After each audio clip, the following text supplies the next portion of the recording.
Long ago, beside the Great Niger River, there was a small fishing village called Otueke. The people there lived simple lives. Among the villagers was a young girl named Amara. She was only 17 years old. Her family had very little money. Whenever someone needed help, Amara was always the first to offer her hand. The old people blessed her. The children loved her. Even strangers could see that kindness filled her heart. Amara lived with her father, Baba Chike. He was one of the oldest fishermen in the village. One rainy morning, Baba Chike became very sick.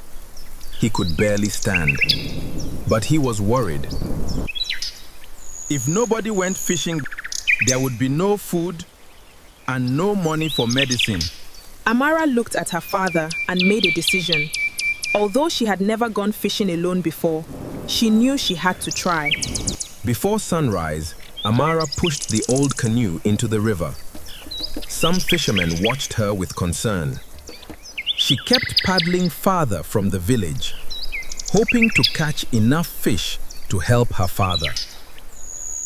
The hours passed slowly. Again and again, Amara threw her fishing net into the river. The sun climbed higher into the sky. Her arms became tired. Sweat covered her face. She looked at the small fish lying in the canoe and knew there would not be enough. For a moment, she felt discouraged. As Amara prepared to return home, something unusual happened. The birds suddenly became quiet. Even the wind seemed to stop. Then she heard it. A baby's cry. She looked around. There was no one. Only the wide river stretched before her. Curiosity quickly turned into concern. Amara turned her canoe toward the sound. She carefully pushed through thick green reeds. With every stroke of her paddle, the crying became louder. Her heart beat faster. She knew something was terribly wrong. Then she saw it. A small wooden canoe drifted slowly across the water. Beautiful African carvings covered its sides. Inside the canoe was a tiny baby boy. He was wrapped in expensive blue and gold cloth. The moment Amara lifted the baby into her arms, something amazing happened. The little boy stopped crying. He looked into her eyes and smiled. Amara searched the river one last time. She called out for anyone nearby. But only the sound of flowing water answered her. She knew she could not leave him there. So she tied the mysterious canoe to her own, held the baby close, and began the journey back to the village. As soon as Amara reached the village, people noticed something unusual.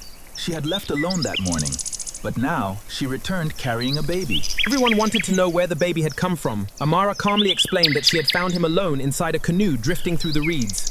The crowd fell silent. The village elders walked toward the abandoned canoe. They carefully examined every part of it. The carvings were beautiful, but they were unlike anything they had ever seen. One elder gently ran his hand across the wood. His face slowly changed. He realized this canoe did not belong to anyone in Otueke. It had come from somewhere far away. But from where? Before long, fear began to spread through the village. Some people believed the child had been abandoned because of bad luck. Others wondered if dangerous people would come looking for him. Many had questions, but nobody had answers. Amara held the baby even closer. She did not see danger. She only saw an innocent child who needed love. Tell me everything that happened on the river. I will carefully explain everything to you, Chief. After thinking for several moments, he made a wise decision. He announced that they would wait for 3 market days. If no one came looking for the baby, they would inform the authorities in the nearest town. Until then, the child would remain safely with Amara. That night was not easy.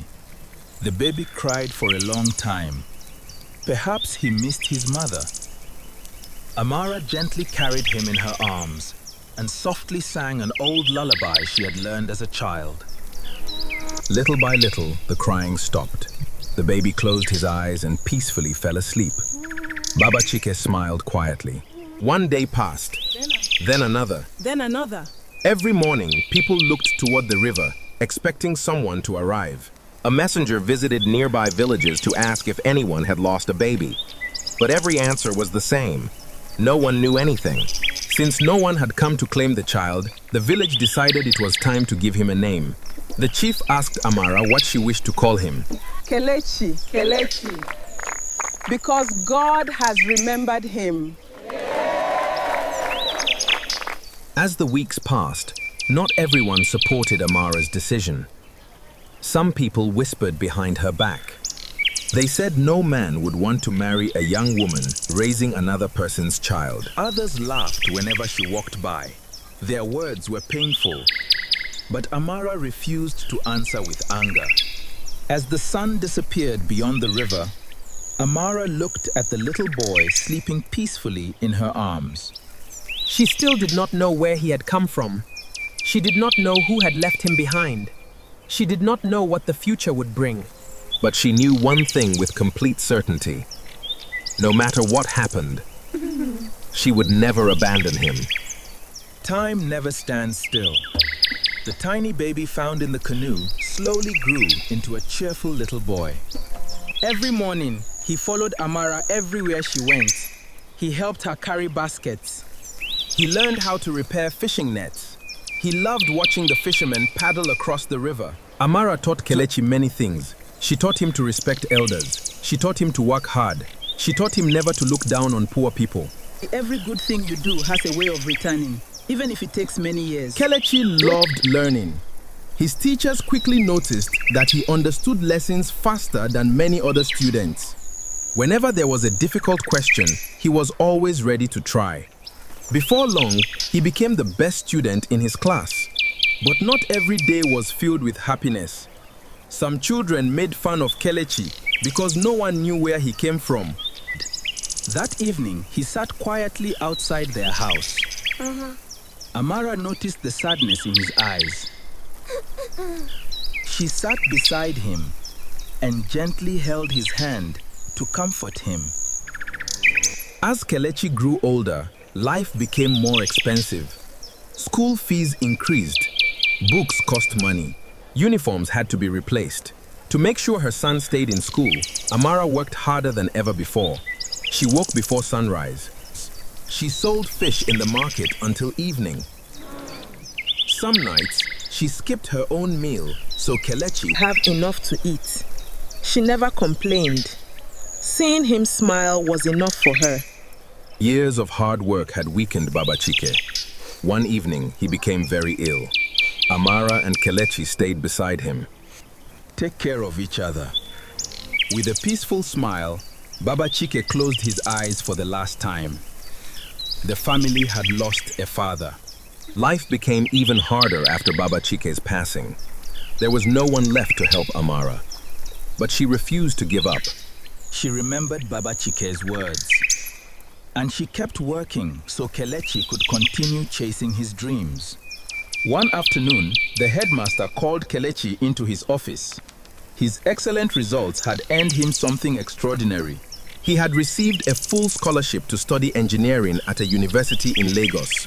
For a moment, Kelechi could hardly believe it. When Kelechi reached home, he handed the letter to Amara. She read every word carefully. Then tears rolled down her face. Not tears of sadness, but tears of joy.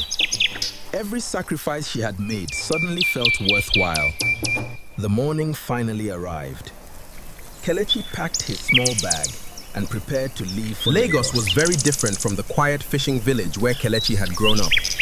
Everything moved fast. The streets were busy. At first, life in the city was not easy. He missed his village. He missed the sound of the river. Most of all, he missed Amara. After several years of study, Kelechi built an engineering project that attracted many visitors. As judges walked around the exhibition, one elderly historian suddenly stopped. His eyes were fixed on the small wooden carving lying. He slowly picked it up and carefully examined the ancient symbols. His hands began to shake. He had seen those carvings before. The historian invited Kelechi to a historical archive. There, he opened dusty books that had not been touched for many years. He showed Kelechi an old portrait of the royal family of the ancient kingdom of Idumiri and the wooden carving beside it. Many years earlier, The kingdom had been attacked while the royal family traveled by river. The king and queen were believed to have died. Their baby disappeared without a trace. Since that day, no one had ever discovered what became of the child. The discovery shocked everyone. Government officials reopened old records. Historians searched forgotten documents. Scientists compared DNA samples. Days became weeks. Every new piece of evidence pointed in the same direction. Finally, the results arrived. The DNA confirmed what nobody had expected. Kelechi was not an ordinary young man. He was the missing son of King Obinna and Queen Adaora.